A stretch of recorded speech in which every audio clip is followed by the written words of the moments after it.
अस्सलामुअलैकुम, मैं सैयद हिनान जाफरी हूँ। आज की इस वीडियो में मैं आपसे कुछ अहम बातें शेयर करूंगा। जायचा पैदाइश क्या है?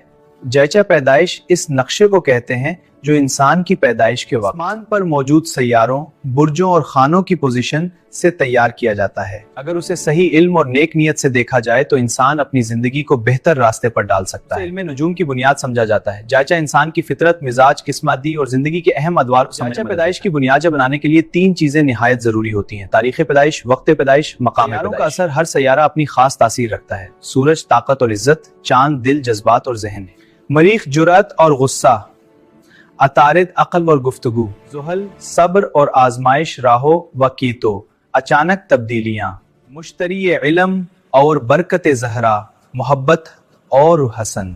जायचा पैदाइश के फवाइद: इंसान अपने मिजाज को बेहतर समझ सकता है, दुरुस्त फैसले करने में मदद मिलती है, कारोबार और सफर के लिए रहनुमाई, रूहानी और नफ्सियाती पहलुओं की पहचान। जायचा पैदाइश सिर्फ मुस्तकबिल जानने का जरिया नहीं बल्कि खुद शिनासी का आईना है।